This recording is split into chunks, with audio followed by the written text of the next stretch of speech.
Hello everyone. So today's topic is cash flow statement. I'll be solving this sum as you can see on the screen. Okay. Uh, Once again, I'm telling you, I do not teach or I do not get into lot of theory or concepts here on YouTube. I do that in my coaching center. Here, my major focus is just to understand the procedure to solve the problem or how to approach a question. Okay, my basic agenda here on YouTube is that much. ठीक है, तो चलो. In the cash flow statement, okay, this is the balance sheets of Messrs Desai. All right, are as follows. Data is given for 2015, that is beginning of the accounting period, and 2016, that is end of the accounting period. Same goes for the assets, right? Now, it is clearly visible that in the beginning they had equity capital of 3 lakhs and now capital is increased, so basically they must have issued new equity shares. In case of redeemable preference shares, initially, that is in the beginning, they had 150,000, 1,50,000 of preference shares, and now they have 1 lakh, so they must have redeemed 50,000 preference shares. Then they have general reserve. General reserve is increased from 40 to 70,000. ठीक है. Then profit and loss. ठीक है. Profit and loss is basically here. What does it mean? Is 30,000 is the profit of the beginning. That is on the first day or the last day of the previous year. So that is 30,000 is the profit which we had in the beginning of the period, and 48,000 ये जो है, this is the current year's profit. Okay, इस तरीके से देखना है उसे. सो 48,000 is my current year's profit. बाकी क्रेडिटर्स, बिल्स पेएबल, सेम फंडा. 2015 2016 बढ़े कम हुए हैं वो देखा जाएगा क्या है. ओके, यहाँ पे सिर्फ provision for income tax and propose dividend को मैंने अलग इंक में लिखा हुआ है, अलग इंक में टाइप किया हुआ है. इट जस्ट बिकॉज यहाँ पे मुझे थोड़ी सी थियरी बतानी पड़ेगी. ठीक है, वो जब आएगा तब हम देख लेंगे. तो हम अभी बैलेंस शीट के एसेट साइड चले जाते हैं. गुडविल भी you can see in 2015 and 16 goodwill कम हुआ है. That means they have return of the goodwill. कोई बात नहीं. Then land and building same 2 lakh 17 and 170 for the closing. Machinery again 80 for opening, 2 lakh of the closing. Stock, debtors, bills receivable, cash at bank and cash in hand. तो since we are solving cash flow statement, okay, हमें liquid cash के बारे में सोचना है जब हम cash flow statement solve कर रहे हैं या उसके ऊपर बेस्ड जो सम हम सॉल्व कर रहे हैं. तो हमेशा याद रखना, मैं इन दोनों को क्लब करूँगा. ओके, 2015 को जब मैं मेरा कैश के बारे में सोचूंगा, आई से I have 25,000 cash in the beginning. Okay, and in the closing I have 10 and 8, that is 18,000. इस तरीके से मैं सोचूंगा, जस्ट बिकॉज ये चैप्टर में मैं कैश फ्लो स्टेटमेंट हम कर रहे हैं, इसलिए लिक्विड कैश जो है अपने पास उसे मैं ऐड कर रहा हूँ. So bank and normal cash in hand, I will add that. Okay, now the procedure for that, see I have prepared the format. यहाँ पे अभी कोई हमें देखना नहीं है, ये हम देखेंगे जब हम सम सॉल्व करेंगे.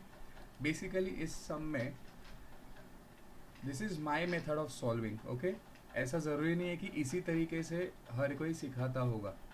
ओके, अगर तुम अलग तरीके से सीखे हो, अगर उस तरीके से समझा है, दैट इज़ वो भी सही है, उसमें भी कुछ प्रॉब्लम नहीं है. बट ये मुझे आदत है इस तरीके से सॉल्व करने की. दैट इज़ जहाँ जहाँ एडिशनल इन्फॉर्मेशन में जो भी बोला हुआ रहता है उसका मैं लेजर बना देता हूँ. ओके, सो दैट गलती होने के चांसेस बहुत कम होते हैं. तो अब ये लेजर्स बना है, तो किस तरीके से मैं स्टार्ट करूँगा. देखो, फर्स्ट मेरा अकाउंट प्रॉफिट एंड लॉस है.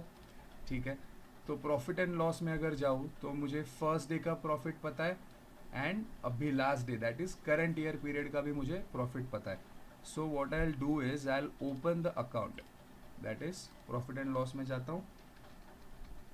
This is my profit for the previous year और the first day of this accounting year 30,000 था.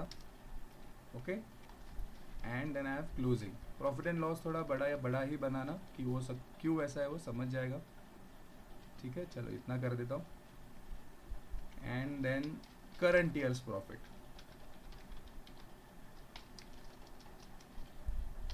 ठीक है, मेरी टर्मिनोलॉजीज पे ध्यान देना, मैं क्या वर्ड्स यूज़ कर रहा हूँ। 30,000 मेरा प्रीवियस ईयर का प्रॉफिट है, 48,000 मेरा करंट ईयर का प्रॉफिट है, नेट प्रॉफिट है मेरा वो। ओके, अब सेम वे में प्रोविजन फॉर टैक्स का भी चलो लेजर ओपन करते हैं। Opening is 40 and closing is 50, ठीक है। तो प्रोविजन फॉर टैक्स में जाते हैं। सो फर्स्ट डे मैंने कुछ ऐसी प्रोविजन मेरी बनाई हुई थी, दैट इज 40,000 एंड क्लोजिंग में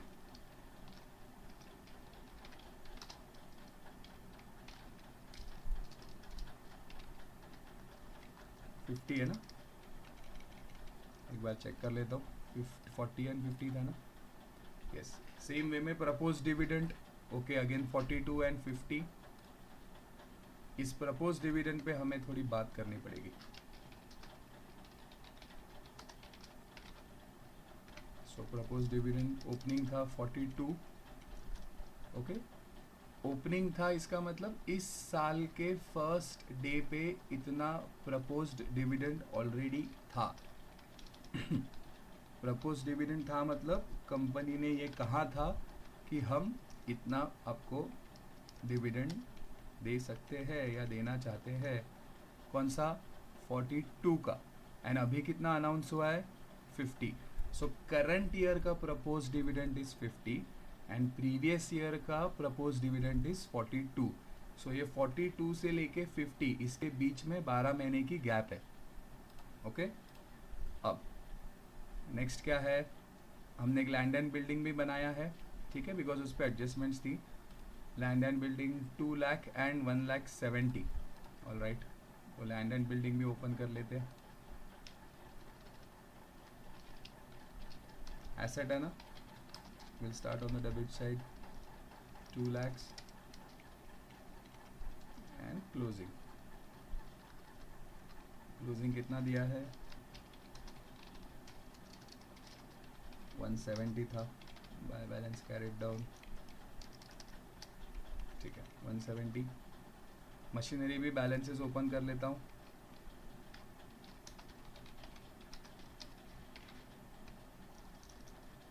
कितना? मशीनरी 80,000 एंड 2 लाख, ठीक है। सो ओपनिंग फर्स्ट डे को मेरे पास 80,000 का मशीन था एंड साल के बीच में कुछ ना कुछ हुआ रहेगा। सब होने के बाद एंड में लास्ट डे पे मेरे पास बचा है 2 लाख का है, अब बढ़ गया। तो कुछ ना कुछ हुआ होगा, बढ़ गया है, मतलब क्या हुआ है वो देखते हैं। Sorry, okay. अब तो मैंने क्या किया, first basic step, I just opened accounts and which particularly profit and loss compulsory, provision for income tax बनाना पड़ेगा, ओके, एंड प्रपोज डिविडेंड। ये 3 अकाउंट्स तुम्हें बनाने ही है। एंड देन जस्ट सी कि land and building and machinery या जो भी एसेट्स के बारे में अगर कोई भी एडजस्टमेंट होगी तो उसका लेजर बना देंगे, okay. Provision for income tax and propose dividend का बनाना ही है, ऐसा मैं बता रहा हूँ क्योंकि most of the times in 2 चीज़ों पे ही एडजस्टमेंट्स काफ़ी घूमती है। तो इसलिए मैं ऐसे बता रहा हूँ। ऐसा नहीं है कि हाँ चलो बनाना ही है, पर मोर देन 90% पकड़ लो, ये तो पूछेंगे, इसके ऊपर एडजस्टमेंट्स होती ही होती है, इसलिए बना दिया मैंने, ओके। अब किस तरीके से मैं अप्रोच करूँगा क्वेश्चन को? फर्स्ट ऑफ ऑल मेरे पास है profit and loss account, current year का प्रॉफिट है मेरे पास। अब सबसे पहले हम क्या करेंगे, देखो, कैश फ्लो स्टेटमेंट करना है, इसका मतलब समझो ऐसे कुछ खर्चे तुमने किए हैं, ओके, जो अकाउंटिंग के हिसाब से सही है, हम करते हैं, ओके। जैसे कि पकड़ लो डेप्रिसिएशन है, डेप्रिसिएशन में क्या एक्चुअली हम पेमेंट करते हैं किसी को? नहीं ना, एक्चुअल में तो पैसा नहीं जाता, बराबर। सेम वे में अगर जनरल रिजर्व नोटिस करो, रिजर्व एक तरीके का प्रॉफिट्स में से अक्यूमुलेट किया जाता है, प्रॉफिट्स में से ये बनाया जाता है। प्रॉफिट्स में से बनाया जाता है मतलब प्रॉफिट्स को ये कम करता है, टेक्निकली खर्चा है, पर क्या ये पे किया जाता है एक्चुअल में? नहीं, बराबर। सो ये क्या है, टेक्निकली मेरा एक नॉन कैश एक्सपेंस है, टर्म को याद रखना, क्या है, नॉन कैश एक्सपेंस। ओके, सो देखो, सो अगर मैं प्रॉफिट एंड लॉस है ना, तो समझो उसमें से मैंने जनरल रिजर्व क्रिएट किया है। बिगिनिंग में तो मेरे पास था 40,000, अब वो 70 हो गया। दैट मीन्स मैंने मेरे प्रॉफिट्स में से 30,000 यूटिलाइज किया रिजर्व बनाने के लिए। सो this is reducing my profit, but it is not a cash expense.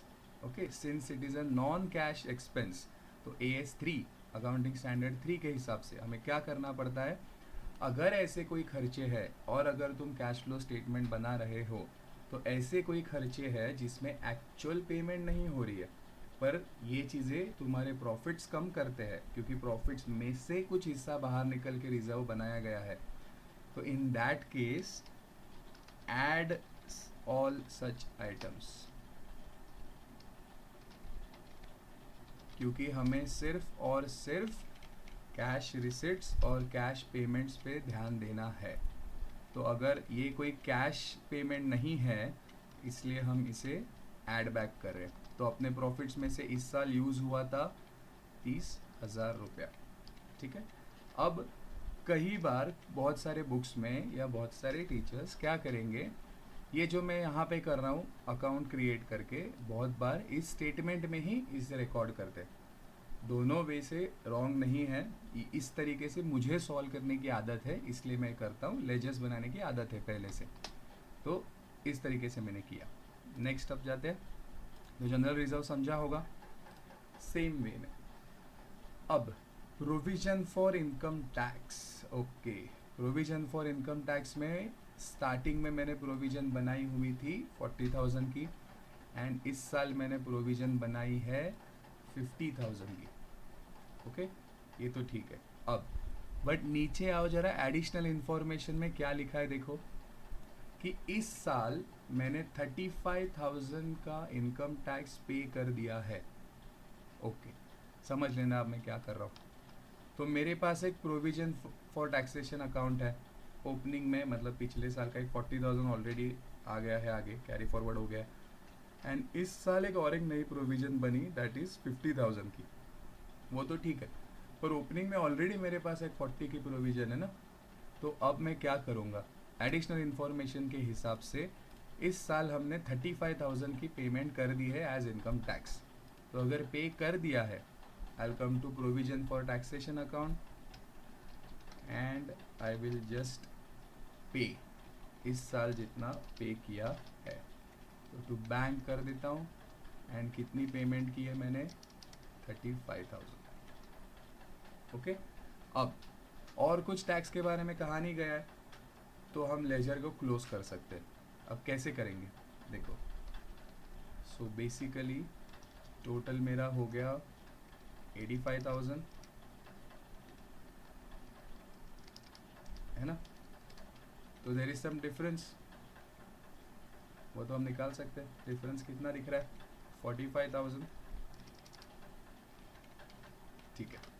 अब सेम वे में देखो, ये जो 45,000 है, ओके, पहले मैं एंट्री कर देता हूँ फिर समझाता हूँ।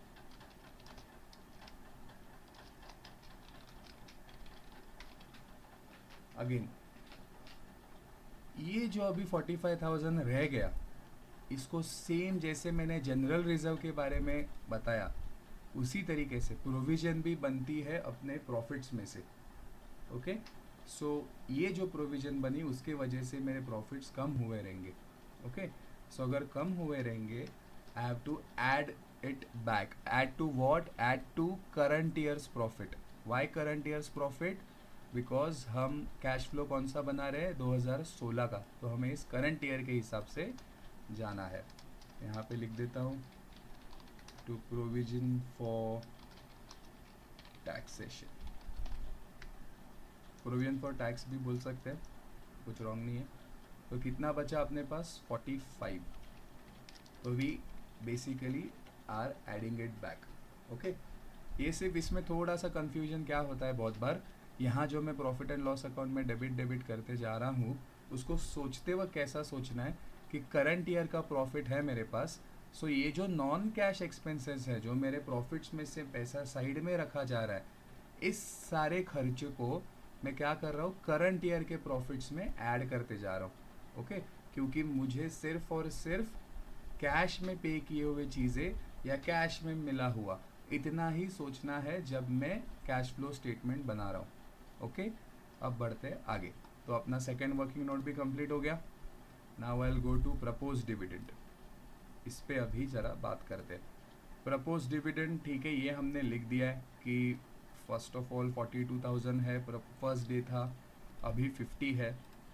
अब प्रपोज डिविडेंड में एक, जैसे अभी तो हम AS3 के हिसाब से जाएंगे, बट एक AS4 था, अकाउंटिंग स्टैंडर्ड 4, एक अगर याद होगा तो, events occurring after balance sheet.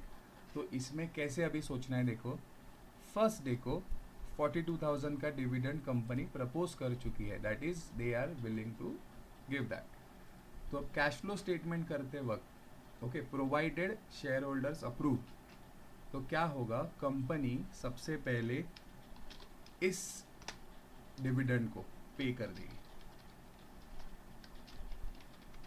ठीक है, प्रोवाइडेड शेयर होल्डर्स का अप्रूवल एंड सब है। ओके, तो इसमें हम अज्यूम करेंगे कि है, हमें ज़्यादा कुछ लीगल में जाना नहीं है। तो ये हो गया 42। अब सेम वे में जैसे मैंने प्रोविजन फॉर टैक्स को एडजस्ट किया, अब यहाँ पे भी क्या दिख रहा है, आ गया डेबिट, डेबिट हैवी।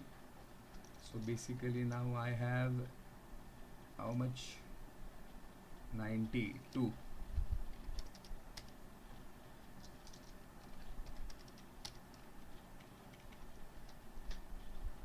ठीक है, 92। अब एक सेकेंड है, यहाँ पे मैंने ज़रा मिस्टेक कर दी। ऑल राइट, बैंक पेमेंट कर दिया ना, तो प्रपोज डिविडेंड पहले मैंने पे कर दिया 42, अब ये हो गया 92 बेसिकली। अब कितना प्रपोज करना बाकी है,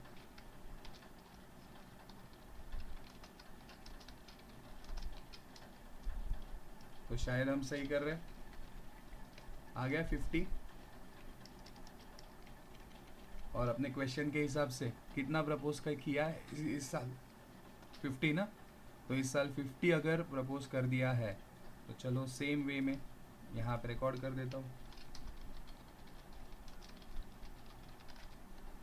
ओके, जब बैलेंस शीट में कहा जाता है कि it is a proposed dividend, that means it is not paid, it is like a liability. तो ये पैसा कभी ना कभी देना है ना। सो मेरा प्रॉफिट्स कम हो रहा है ना, पर क्या दिया है मैंने अब तक, नहीं, नहीं दिया है तो ऐड बैक कर दो, नहीं दिया है एंड ये नॉन कैश एक्सपेंस अगर होगा तो ऐड बैक कर दो। तो दो चीज़ें समझ गई, एक तो दिया नहीं है एंड एक है जो नॉन कैश एक्सपेंस है। ठीक है, अब आगे बढ़ते हैं। प्रपोज डिविडेंड भी हो गया, अब आते हैं एसेट साइड पे। सबसे पहले है गुडविल। गुडविल 1,15,000 से 90,000 हो गया, दैट मीन्स मेरा गुडविल कम हो गया, एसेट की वैल्यू कम हो गई। क्या ये एसेट मैंने बेचा है, ऐसा कुछ है, नहीं ना, सेम नॉन कैश है, तो चलो राइट ऑफ कर दो। ठीक है, क्योंकि ये भी कोई एक्चुअल में पेमेंट नहीं है ना, तो यहाँ पे टू गुडविल रिटर्न ऑफ लिख देते हैं। तो वो था 25। ठीक है, ये तो इजी था, समझ गए होंगे कि 25,000 खाली राइट ऑफ करना है। अब लैंड एंड बिल्डिंग पे भी कुछ है, क्या कह रहे हैं वो, ओपनिंग 2 लाख है, क्लोजिंग 170 है, and depreciation of rupees 10,000 and 20,000 have been charged on machinery and land and building respectively। ठीक है, सो लैंड एंड बिल्डिंग पे 20,000 का डेप्रिसिएशन है। ओके, आ जाओ यहाँ पे, कहाँ गया मेरा लैंड एंड बिल्डिंग, यहाँ पे। तो लैंड डेप्रिसिएशन है, एसेट कम हो रहा है, credit your asset, depreciation bye depreciation हो गया कितना, 20,000। ओके, अब यहाँ भी अगर नोटिस करोगे टैली नहीं हो रहा अकाउंट, अब क्या करे, 2 लाख। तो in the case of fixed assets difference कहाँ है, क्रेडिट साइड पे हम क्या कर रहे हैं, cash flow statement. So we will assume as if हमने ये सेल कर दिया. ओके, एंट्री क्या हो गई? Cash debit to land and building. ठीक है. सेम वे में अब मशीनरी का देखते हैं. मशीनरी पे 10,000 का डिप्रिसिएशन था, तो आ जाओ मशीनरी बाय डिप्रिसिएशन 10,000. अब यहाँ पे देखो difference is on the debit side. Heavy कौन सा है? क्रेडिट है, तो क्रेडिट बैलेंस है 2,10,000 और अच्छा 2,10,000 ना. ठीक है, 2,10,000. चलो यहाँ पे लिख देते हैं 2,10,000. अब लैंड एंड बिल्डिंग में क्या हुआ? डेबिट हैवी था ना, डेबिट बैलेंस है, तो यहाँ पे क्या हुआ? हमने क्या किया, मतलब इसमें क्या पता चला कि इस साल के बीच में हमने 10,000 का लैंड एंड बिल्डिंग खरीदा. तो ये केस में तो उल्टा हो गया, क्रेडिट हैवी है ना, तो यहाँ पे it will be treated like हमने ये एसेट परचेज किया. मशीनरी टू कैश बैंक हो गया ना. सो कितना हो गया? 130. ठीक है, ओके 130. अब अपना मेन चीज़ है provision for tax and propose dividend हो गया है. फिर अपने पास लैंड एंड बिल्डिंग मशीनरी वो हो गया है, गुडविल का हो गया है. स्टॉक, डेटर्स, बिल्स रिसीवेबल, ये सारे करंट एसेट्स है. इसको हम थोड़े देर के बाद देखेंगे. सेम वे में sundry creditors and bills payable, ये मेरे करंट लाइबिलिटीज़ है, तो इसे भी हम बाद में देखते हैं क्या करना है. वो एक एडजस्टमेंट रह गई है, that is interim dividend of 20,000 has been paid in 2016. Okay, interim dividend pay कर दिया. अब propose dividend and interim dividend में क्या फ़र्क है? प्रपोज्ड मैंने क्या बोला? पे नहीं कर रहे, करना चाहते हैं. After the approval of share holders वगैरह वो पे हो जाएगा. इंटरिम डिविडेंड इज साल के बीच में, ओके ये डिविडेंड पे कर दिया है. ऑलराइट, पे कर दिया है.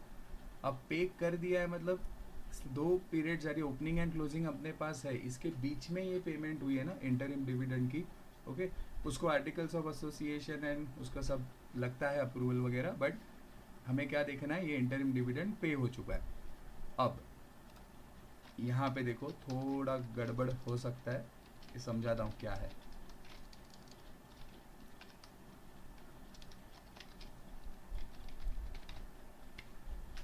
अब इंटरिम डिविडेंड तो मैंने एक्चुअल कंपनी ने एक्चुअल पे कर दिया है, दैट इज 20,000. ठीक है.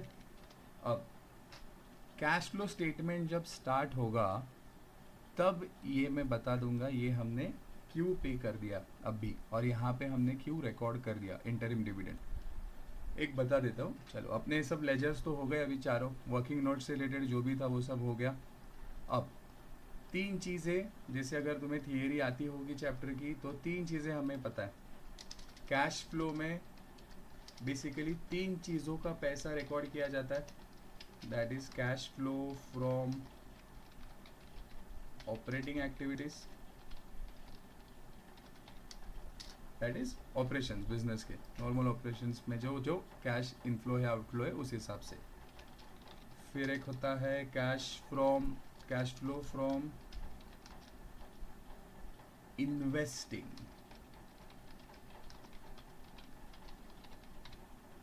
ओके, इसमें क्या होगा? Everything that is related to fixed assets and securities. Okay, वो इसमें हम रिकॉर्ड करेंगे. बेसिकली ये सब पार्ट्स में हमें करना क्या है? कितना पैसा आया और कितना पैसा गया उसे हमें यहाँ पे एडजस्ट करना है. तीसरा हमारा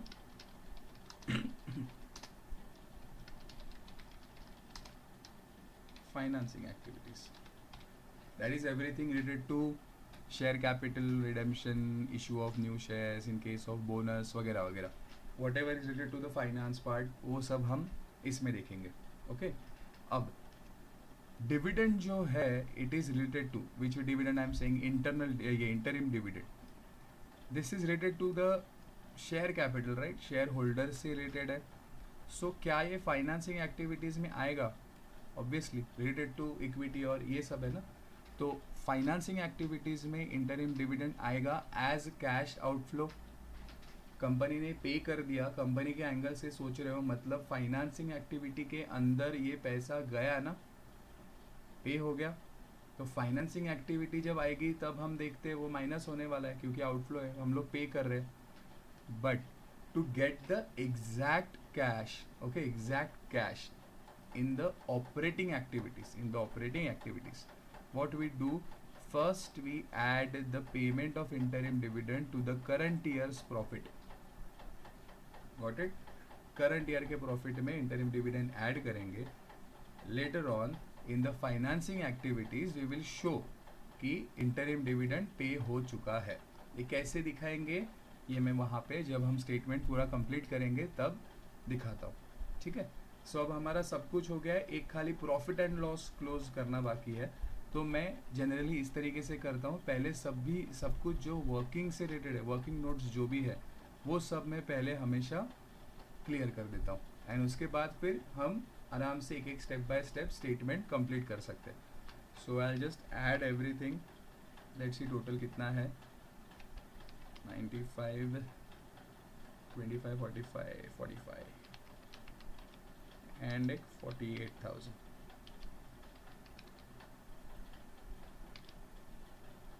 ओके, ये टोटल हो गया 2,18,000.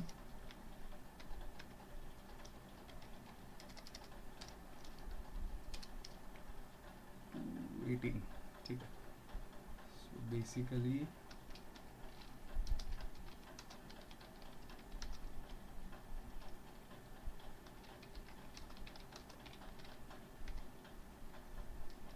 ये आ गया 1,88,000. ठीक है. ये मैं क्यों घड़ी घड़ी बोल रहा था, यहाँ पे ऐसे मत सोचना ये क्या हो गया भाई नेट प्रॉफिट ऐसा क्यों लिख रहे, क्योंकि मैंने क्या कहा, this is profit of the first day of the accounting period and this is the profit of the last day of the accounting period. ठीक है, इसे दोनों प्रॉफिट्स ही है ये. Okay, just cash flow statement solve करते हुए ये तरीका मुझे आसान लगा है आज तक हमेशा, इसलिए मैं ऐसे सॉल्व करता हूँ. अगर ऐसे नहीं करना है तो और भी तरीका है, जैसे कि डायरेक्टली कैश फ्लो स्टेटमेंट में भी हम सॉल्व कर सकते हैं. वैसे भी एक वीडियो डालूंगा मैं उस मेथड से भी. बट जहाँ तक कि प्रोविजन फॉर टैक्स है, प्रपोज डिविडेंड है, एंड कभी कभी फिक्स्ड एसेट्स में, जैसे अगर आईपीसीसी में होगा तो फिक्स्ड एसेट के केस में कभी कभी बहुत कॉम्प्लिकेटेड सम्स आ जाते हैं, जैसे कि asset disposal and asset sold, ऐसे सब अकाउंट्स बना के एडजस्ट करना पड़ता है. तो वहाँ पे लेजर्स बनाने की हैबिट होगी तो ज़रा बेनिफिट हो जाता है, इसलिए फिर ऐसी आदत रखता हूँ. ओके, सो ये प्रॉफिट हो गया 1,88,000. So I will start with my cash flow from operating activities. मेरा पहला चीज़ cash flow from operating activities. उसके अंडर सबसे पहले net profit during the year. Okay, यहाँ पे अब अगर मैं एक चीज़ लिख दूँ, net profit during the year before adjustments, ऐसे लिख सकता हूँ, या फिर ये नहीं भी लिखेंगे तो भी चलेगा, कॉम्प्लिकेटेड हो जाएगा. तो एक काम करते हैं, मैं नहीं लिखता. Net profit during the year कितना आया अपना, नीचे देखो वर्किंग नोट में 1,88,000 है ना. चलो यहाँ पे ले लिया मैंने 1,88,000.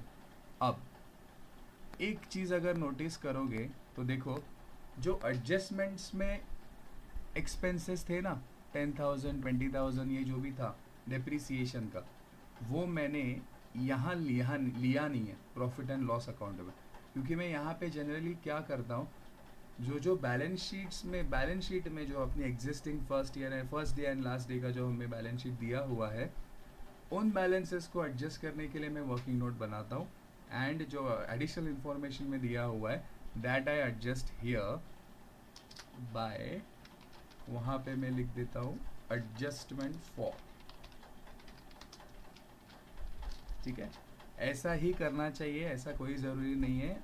अभी देखो यहाँ पे मैं जो बता रहा हूँ, सबसे पहले तो मैं डेप्रिसिएशन ऐड कर देता हूँ.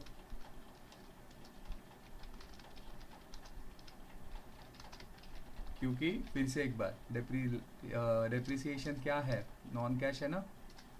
तो मैंने सेम वही लॉजिक लगा के डेप्रिसिएशन ऐड किया है। क्या कर रहा हूँ मैं, करंट ईयर के प्रॉफिट में ऐड कर रहा हूँ। यहाँ पे करता तो भी गलत नहीं होता, अगर ये सब कुछ मैं यहाँ पे करता तो भी गलत नहीं होता। ये जस्ट मुझे आदत है ऐसे करने का। डेप्रिसिएशन ऑन मशीनरी, वो कितना था, 10 था ना, 10,000। अब एडजस्टमेंट 4 हो गए मेरे। अब मैंने एक चीज़ वहाँ पे बोली थी, देखो क्वेश्चन में, कि stock, debtors, bills receivable, sundry creditors, bills payable, इनको हम बाद में देखेंगे, अभी उनको देखने का टाइम आ गया। तो अब देखो कैसे होगा। ये तो यहाँ तक ठीक है, तो चलो मैं यहाँ पे लिख देता हूँ 20 एंड 10 ऐड कर देता हूँ, तो ये हो गया 30, दिस 30,000, ठीक है। अब इन दोनों को मैं ऐड करने वाला हूँ।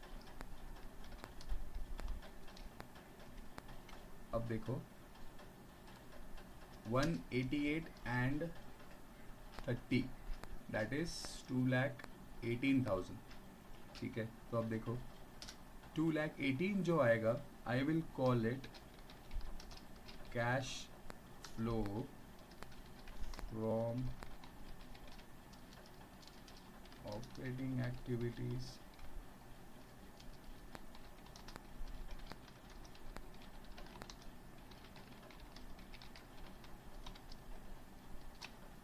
Okay, cash flow from operating activities before working capital changes. अगर अभी ये जो हम कर रहे हैं उसमें एक चीज़ मैं अज्यूम कर रहा हूँ कि आपको वर्किंग कैपिटल क्या होता है ये पता है। It's basically current assets and current liabilities के बीच में या उनमें जो उतार चढ़ाव होता है उसे वर्किंग कैपिटल कहा जाता है। या वर्किंग कैपिटल को ऐसे भी कह सकते हैं हम कि अपने पास एटलीस्ट इतने करंट एसेट्स हो कि हम अपने करंट लाइबिलिटीज़ पे ऑफ कर सके। डे टू डे वर्किंग जो होता है ना, that is called working capital. तो वर्किंग कैपिटल के चेंजेस रिकॉर्ड करने से पहले बिजनेस में कितना कैश फ्लो है, 2,18,000 है। पॉजिटिव है ना सब, हमने ऐड कर दिया है सब कुछ, अब तक तो कुछ नेगेटिव किया नहीं है। अभी अगर कुछ भी मुझे नेगेटिव करना है तो एक तरीका होगा लिखने का, कैसा है देखो। पहले मैं करंट एसेट्स के साथ डिस्कस करता हूँ। अगर स्टॉक देखा जाए, हम याद रखना हम कैश फ्लो के बारे में सोच रहे हैं। स्टॉक 77 से जब 1,09,000 हो जाता है, दैट मीन्स 32,000 से 32,000 से जब स्टॉक बढ़ जाता है, अकाउंटिंग के एंगल से देखा जाए तो अच्छी बात है ना। बट मेरा स्टॉक जब बढ़ रहा है, कैश फ्लो के एंगल से सोचो, स्टॉक अगर बढ़ रहा है इसका मतलब आइडल पड़ा हुआ है स्टॉक, ये स्टॉक हम बेच नहीं पाए। अच्छा, बेच नहीं पाए मतलब कैश फ्लो के एंगल से अच्छी बात नहीं है, बराबर। अच्छी बात नहीं है मतलब ये क्या हो रहा है, जब मेरा स्टॉक बढ़ता है, इट इज़ कॉमन सेंस कि ये स्टॉक मैं बेच नहीं पाया इसलिए मेरा स्टॉक बढ़ गया, तो कैश फ्लो के एंगल से ये सही बात नहीं है। तो मुझे ये 32,000 मैं कमा सकता था अगर मैं ये स्टॉक बेच देता, पर ये स्टॉक नहीं बेच पाया। सो दैट मीन्स मेरा कैश फ्लो खराब हो गया इसमें, सॉरी, इंक्रीज इन स्टॉक है ना। जो भी मटेरियल होगा अभी आइडल पड़ गया फैक्ट्री में, इंक्रीज इन स्टॉक, चलो तो लेस है, तो बस लेस है तो उसको मैं भी इस तरीके से लिखूंगा, कितने का, 32,000, ठीक है। देखो मैं काफ़ी ध्यान से समझा रहा हूँ, समझ जाएगा। ओके, सेम वे में अब जाते हैं डेटर्स का, देखते हैं क्या हुआ। डेटर्स, इनसे मुझे साल के पहले दिन 1,60,000 रुपीज़ आने बाकी थे, अब 2 लाख रुपए आना बाकी है। ओहो, फिर से मेरा करंट एसेट बढ़ गया। मतलब ये पैसे मुझे नहीं मिले, तो जो पहले देने वाले थे उसमें और 40,000 ऐड हो गए, क्योंकि हम सिर्फ कैश के बारे में सोच रहे हैं। तो डेटर्स बढ़ना अकाउंटिंग के वजह से अच्छी बात है, पर यहाँ पे डेटर्स बढ़ना मतलब पैसा नहीं मिल रहा मुझे, समझे? इसलिए मैं इसे माइनस करता हूँ। 40। नेक्स्ट, और एक अपने पास शायद बिल्स था ना। बिल्स रिसीवेबल भी, ओहो, 20 से 30 हो गया। इसका मतलब एक तो पहले से ही मुझे 20,000 आना बाकी था, अब तो 30 आना बाकी है, मतलब अटक गया टाइम। एकदम नॉर्मल भाषा में बोलूँ तो करंट एसेट ऐसे बढ़ना मतलब है मेरा पैसा अटक गया है, मिल नहीं रहा पैसा। नॉर्मल अकाउंटिंग लॉजिक से जाओगे तो अच्छी बात है ना, एसेट बढ़ रहे, पर यहाँ पे नहीं। कैश फ्लो स्टेटमेंट में ये बात अच्छी नहीं है, क्योंकि हमें कैश का देखना है, कितना इनफ्लो है कितना आउटफ्लो है। तो इसको हम आउटफ्लो ट्रीट करेंगे, क्योंकि अभी तो नहीं मिलेगा, हम क्योंकि 2016 का बना रहे हैं, तो अभी तक आया नहीं है, माइनस कर दो, ठीक है। अब जाते हैं क्रेडिटर्स। अब क्रेडिटर्स का लॉजिक देखो, ऐसे बंदे जिनको मुझे पैसा देना है, तो यहाँ पे साल के पहले दिन बिगिनिंग में मुझे लोगों को 55,000 देना था, अब साल के अंत में मुझे 83,000 देना है। इसका मतलब मेरी लायबिलिटी बढ़ गई, डेफिनेटली लायबिलिटी तो मेरी बढ़ी गई, 55 से 83 हो गई, दैट इज 65, 75 एंड 28,000 की लायबिलिटी बढ़ गई। पर क्रेडिटर्स बढ़ गए मतलब मैंने वो पैसा नहीं दिया लोगों को, मतलब वो पैसा मेरे पास ही है, वो नहीं गया, आउटफ्लो नहीं हुआ। तो कैश फ्लो के एंगल से ये अच्छी बात है, ठीक है, क्योंकि पैसा है कंपनी में। But in other sense bills payable में देखो, स्टार्टिंग में मुझे 20 देना है, अब सिर्फ 16 पे करना है।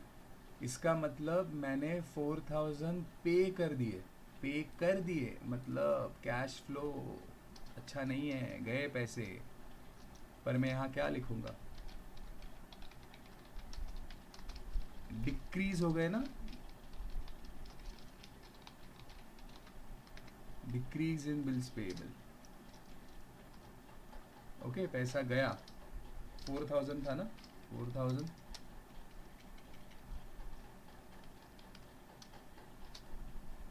ठीक है। तो यहाँ पे हो गया। एंड एक क्रेडिटर्स के बारे में सिर्फ क्या हुआ, मेरी लायबिलिटी बढ़ गई, इसका मतलब मैंने वो पैसा जो पहले देना था उससे ज़्यादा अब देना बाकी है, और मैंने नहीं दिया, मतलब मेरे कंपनी से पैसा बाहर नहीं गया। और कितना नहीं गया, 28,000। ओके, मुझे ऐसी आदत है अकाउंट्स इस तरीके से बात करने की, ठीक है, बहुत ज़्यादा ऐसे टिपिकल प्रोफेशनली अकाउंट्स मुझे बात करना पसंद नहीं है। Okay, otherwise if I talk in that way, increase in liabilities, decrease in assets, ये सब मैं इस तरीके से नहीं बात करता। देन ओके, चलो, so since my creditors are increasing, तो इंक्रीज इन क्रेडिटर्स, चलो, कितने का आया था अपना, 28। आई होप वर्किंग कैपिटल का पूरा logic you must have got it, ठीक है। सो बेसिकली अब देखो, जो ब्रैकेट्स में मैंने लिखे हैं वो मेरे नेगेटिव अमाउंट्स है। सो मैं किस तरीके से करूँगा, 28,000 -4, एक एक ऊपर का माइनस करते जाओ, 40 और 10 50, -32,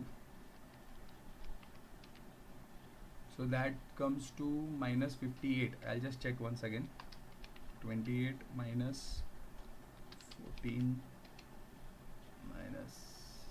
-72, क्लब कर रहा हूँ 42 एंड इसको, ठीक है, 58। सो दैट मीन्स मेरा वर्किंग कैपिटल आ गया 58। चलो, पर 58 क्या आया, -58 आया, तो उसको लिख देता हूँ 58 -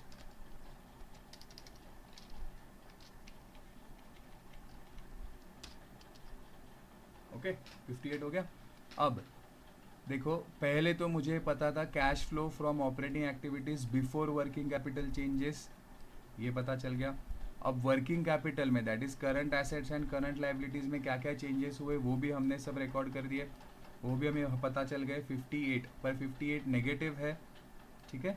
सो अब इसे हम कहेंगे, मेरा ये हो गया cash flow from operating activities. इधर लिख देता हूँ आफ्टर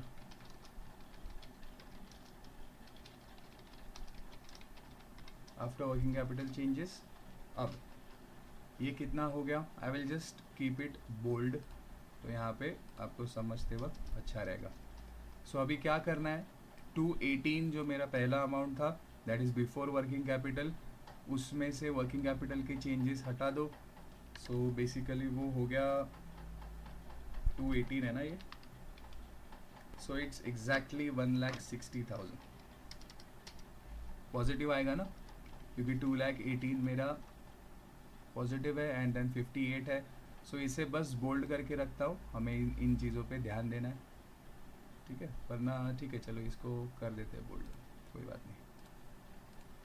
अब यहाँ तक मेरा ऑपरेशंस का बेसिक चीज़ें मेरी हो गई। अब एक चीज़ है, देखो यहाँ पे क्वेश्चन में आ जाओ, कुछ तो इनकम टैक्स हमने पे किया था, देखो 35,000 का बोला गया था ना कि इनकम टैक्स पे किया है 35 का। यहाँ पे हमने कुछ उसकी एंट्री की थी सॉल्यूशन में, प्रोविजन फॉर टैक्स देखो एडजस्टमेंट में है, अभी सेम लॉजिक लगाओ, एडजस्टमेंट का एक इफेक्ट दे दिया हमने, हमारे पास जो प्रोविजन थी उसमें से 35 हमने पे कर दिया था ना, तो अपने ऑपरेशंस के कैश में से जो एक्चुअल पे किया उसे पेमेंट दिखा दो। सो बेसिकली मेरी पेमेंट हो गई 35,000, ओके। इसे फिर से हम बोल्ड नहीं रखते। अब ये होने के बाद जो मुझे मिलेगा, this is my net cash flow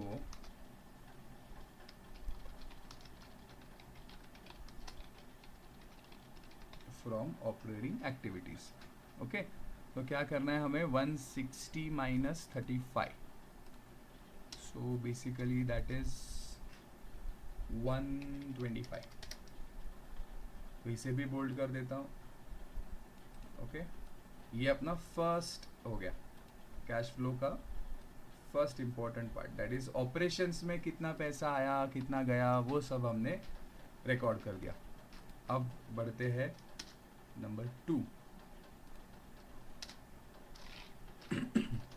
sorry.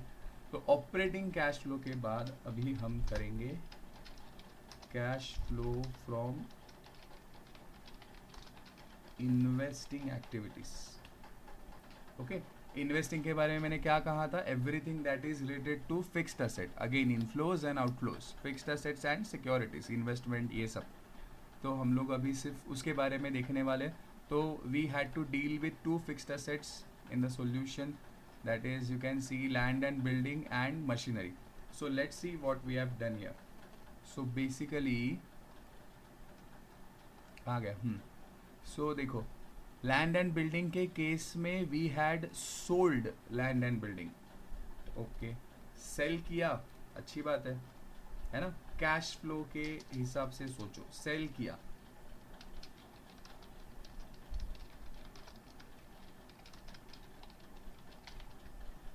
Cell of land and building.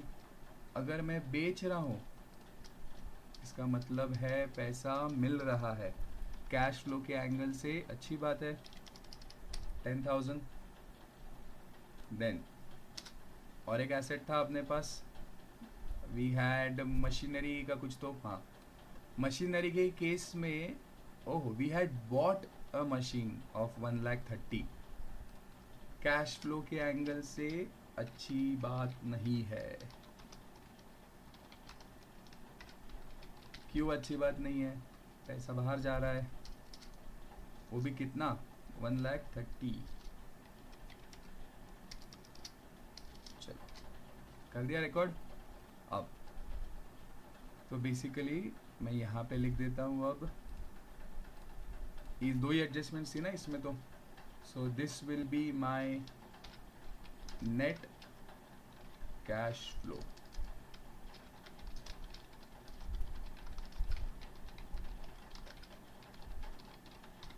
From investing activities. So ऊपर का अभी ऑपरेटिंग एक्टिविटीज एंड इसको अलग अलग रखेंगे फिलहाल। सो -130 plus 10,000, so that is basically -120,000 और 1,20,000। कोई बात नहीं, 120, ठीक है।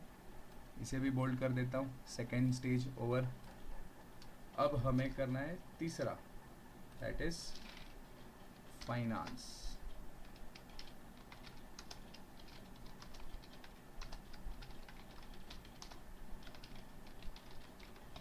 चलो कैश फ्रॉम फाइनेंसिंग एक्टिविटीज, इसके बारे में मैंने कहा था everything related to equity, preference, dividends, सब कुछ, एवरीथिंग रिलेटेड टू इक्विटीज और everything related to capital, okay, will come into finance. IPCC में है ना, फाइनेंशियल मैनेजमेंट में क्या क्या आता है, कैपिटल स्ट्रक्चर, सब related to basically capital and share holders के बारे में हम अब सोचेंगे। सो सबसे पहले तो चलो देखते हैं इक्विटी। 3 लाख की थी, ईयर एंड पे 4 लाख, इक्विटी बढ़ गई। इक्विटी बढ़ गई मतलब हमने शेयर्स इशू किए, तो issue of equity shares. Equity shares issue किए मतलब क्या, पैसा मिला ना, मतलब लोगों ने खरीदे ना। इशू किए वो ठीक है, पर खरीदे ना लोगों ने। सो बेसिकली 1 लाख है, चलो खरीदे तो क्या करना पड़ेगा, पॉजिटिव है, ओके। नेक्स्ट प्रेफरेंस में देखो, originally is 8% redeemable preference shares. Initially we had 150, now we have 1 lakh. इसका मतलब मेरे प्रेफरेंस शेयर्स कम हो गए, एंड वहाँ पे लिखा है ना रिडीमेबल प्रेफरेंस शेयर्स। सो इसका मतलब है हमने इस साल शायद रिडेम्पशन कर दिया। रिडेम्पशन किया मतलब पेमेंट की ना प्रेफरेंस शेयर होल्डर्स को।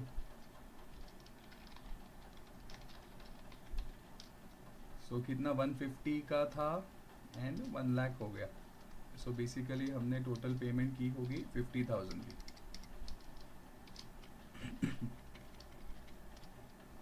चलो ये भी हो गया। अब कैपिटल्स के तो बारे में जो भी था वो हमने कर दिया है।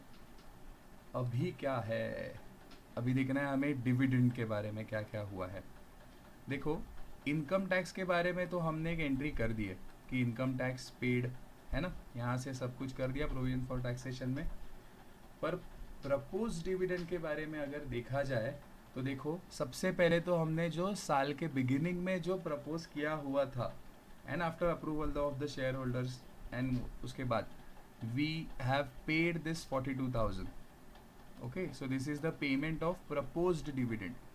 फाइनेंसिंग एक्टिविटी है, so first of all I will write payment of proposed dividend. हमने कितना 42 पे किया था, ठीक है 42, चलो ब्रैकेट में लिख दिया, पैसा जा रहा है ना।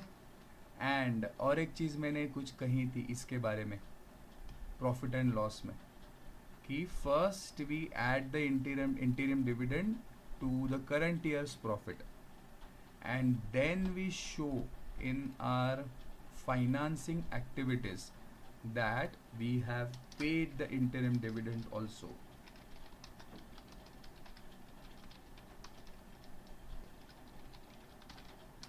And that was 20,000. So I'll record that 20.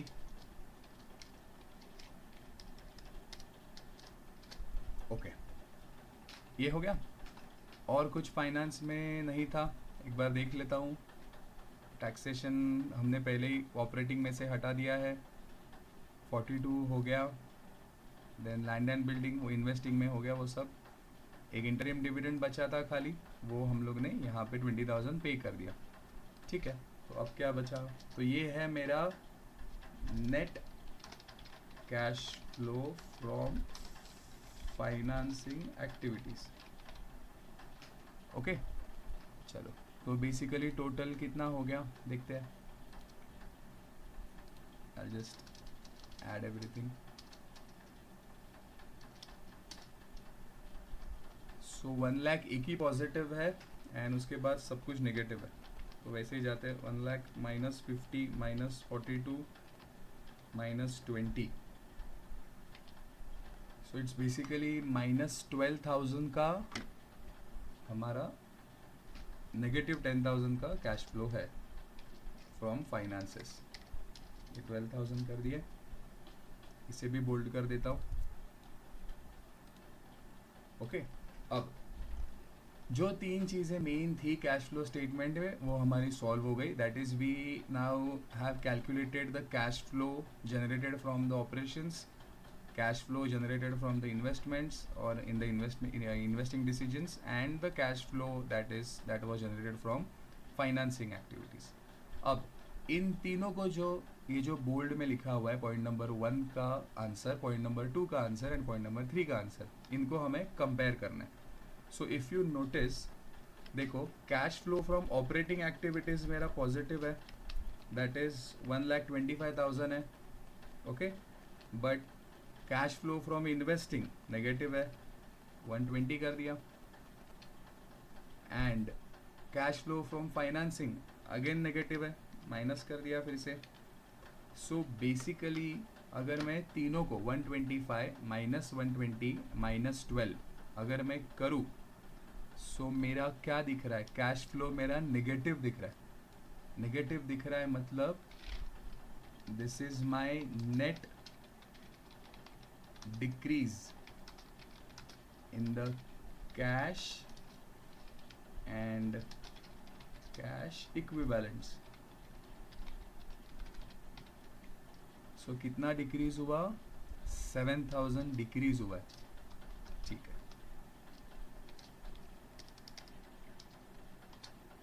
है। ये बोल्ड में नहीं लिखता, मेन तो वो तीन चीज़ें बोल्ड में तुम्हें पता होनी ज़रूरी थी। तो मेरा नेट डिक्रीज हुआ है, टोटल देखा जाए तो 7,000 का कैश गया है, ओके। अब ये मैंने सही किया है कि गलत किया है, अब कैसे पता चलेगा। अब आ जाओ यहाँ पे, अगर यहाँ पे देखोगे तो देखो opening cash and closing cash दिया हुआ है।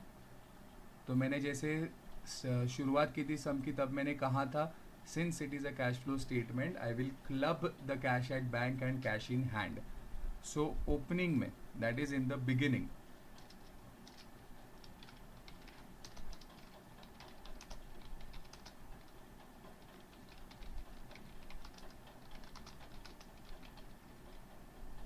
बैलेंस शीट से ही ले रहा हूँ, in the beginning।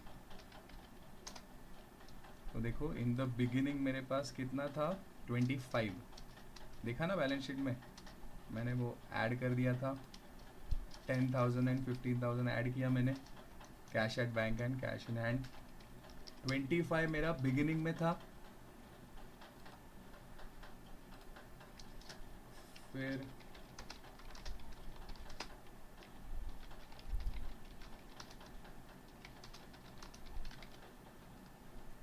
In the and, at the and कितना है, देखो 10 + 8 18। अब यहाँ पे नोटिस करो, cash in the beginning is 25, cash in the end is 18। So basically मेरे बैलेंस शीट के हिसाब से मेरा कैश और cash equivalent has decreased bye 7,000। And जब मैंने सब कुछ ऑपरेशंस, इन्वेस्टमेंट्स एंड फाइनेंस के हिसाब से कैश फ्लो को प्रिपेयर किया, तभी भी मेरा आंसर क्या आया, net decrease in cash and cash equivalent आया 7,000। तो ये और ये टैली हो गया, इसका मतलब आपने ये सम सही किया हुआ है। आई होप ये समझा होगा, काफ़ी लंबा हो जाता है एक्सप्लेनेशन कैश फ्लो का। But I think you must have got this. अगर कुछ डाउट होगा और अगर समझो कोई थियरी का है, आप चाहते हो कि मुझसे कुछ थियरी आप सीखना चाहते हो, मेरा ईमेल आईडी मैंने डिस्क्रिप्शन में दिया हुआ है. You can mail me on my email ID and I will reply you back. Alright, you can see in the description I will be giving a link of the question and answer. Both the documents are given in the description. वहाँ से आप वो documents download कर सकते हो and जब अगर फिर से वीडियो देखना होगा तो you can just go through the document again. Alright, I hope it was useful.